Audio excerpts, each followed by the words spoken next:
หากเหนื่อยหนักขอจงหยุดพักเสียก่อนอย่าใจร้อนรีบไปเดี๋ยวไม่เข้าทีหยุดเรื่องรักที่ทรมานเรื่องงานเรื่องเงินก็ดีพักสักทีเดี๋ยวค่อยไปอย่าไปคิดเรื่องเดิมให้มันปวดใจซ่อนเอาไว้ไม่ให้ใครเห็นความพ่ายแพ้เก็บให้ลึกลงข้างในหัวใจที่อ่อนแอเหลือเพียงแค่รอยยิ้มของนักสู้ฉันก็เคยเสียใจไม่น้อยกว่าเธอฉันก็เจอเรื่องราวร้ายๆเข้ามาแต่ทุกทีฉันก็ทำให้เป็นเหมือนดังว่าแข็งแรงกว่าไม่ยอมพ่ายแพ้มัน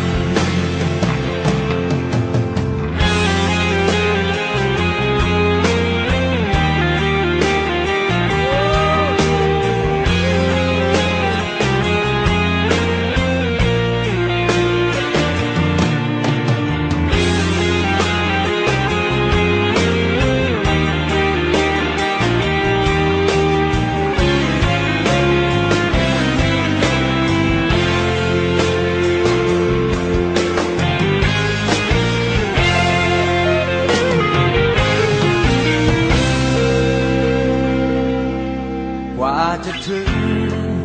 ความฝันนั้นมันยากเย็นอย่าเพิ่งเห็นฉันเดินเข้ามาง่ายๆกว่าจะถึงที่ฉันยืนกล้ามปลืนฝืนทนเกือบตายน้ำตาผู้ชายเคยไหลไม่ใช่เรื่องแปลก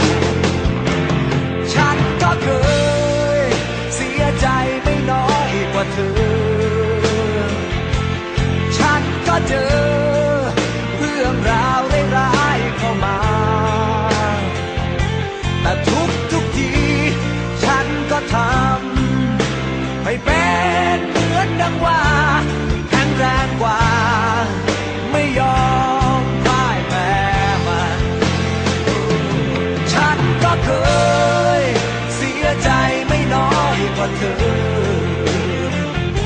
และฉันก็เจอเรื่องราวร้ายๆเข้ามาแต่ทุกทีฉันก็ทำให้เป็นเหมือนดังว่าแข็งแรงกว่าไม่ยอมพ่ายแพ้มันฉันก็เคยเสียใจไม่น้อยกว่าเธอ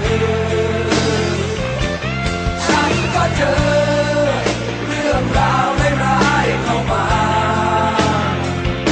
แต่ทุกทีฉันก็ทำให้เป็นเหมือนดังว่าแข็งแรงกว่าไม่ยอมพ่ายแพ้มันฉันก็เคยเสียใจไม่น้อยกว่าเธอฉันก็เจอเรื่องราวร้ายๆเข้ามาแต่ทุกที